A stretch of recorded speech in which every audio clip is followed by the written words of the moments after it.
balik ako rin ay isang balik Islam. At sa wakas, alhamdulillah, natagpuan ko, masabi ko sa sarili ko, natagpuan ko ang tunay na reliyon na hinahanap. Dahil bilang isang Kristiyano noon, ang mga katuruan tungkol sa reliyon, kumbaga sa meron pa nga akong medals noon, nagcha-champion pa ako sa religion contest.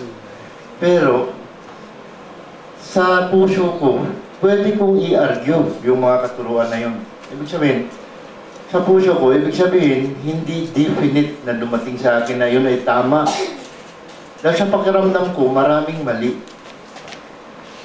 Hanggang alhamdulillah, nakarating ako rito. Sa matter of fact, siguro mga 26 years na akong nagsa-Saudi.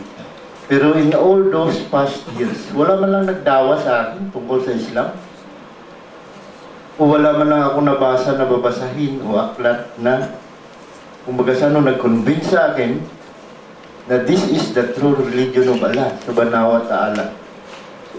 Not until itong nakaraang 2 taon lang kung saan napunta ako sa Hail at masasabi ko na sa lahat ng napuntahan ko rito sa Saudi, dito ako sa Hail minalas. Kumbaga sa sa klase ng employer na meron ako, sa klase ng income na meron ako.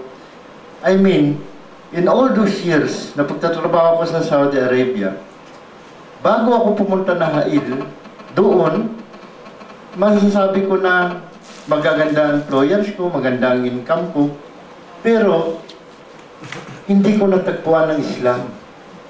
Kung pumunta ako sa Hail, kung saan masasabi kong hindi maganda ang amo ko, hindi maganda ang kita ko, my earning here is the worst earning I ever have.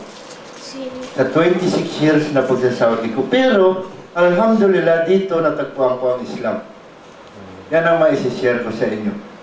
Kaya, alhamdulillah, siguro ang Allah subhanahu wa ta'ala talagang gumagabay sa mga taong masasabi nating nagugustuhan niya. Alhamdulillah. Ibig sabihin, kung gaano magkapariwara ang buhay natin noon, at least nahawakan tayo ng Allah subhanahu wa ta'ala, na ilagay niya tayo sa tamang landas ng pananampalataya. Nararamdaman natin yan. Diba? Kaya alhamdulillah, patuloy akong nag-aaral, sincero sa pag-aaral, at dito sa mga aralin na to, ang dating sa akin, this is a definite religion. Hindi ako maka-argue eh. Ang dating sa akin, this is very true. Hindi kagaya ng mga teachings ng Christianity, pwede ko i-argue kung i-argue ko lang. Kahit yun ay napapadaan sa mga religion contest, marami akong arguments na gusto kong i-argue.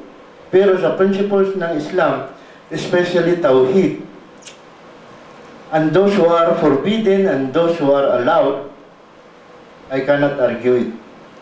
These are very fair and these are very true.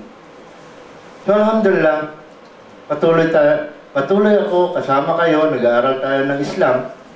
Alhamdulillah, sana makuha natin ang reward sa kabilang buhay. Alhamdulillah. Maraming salamat.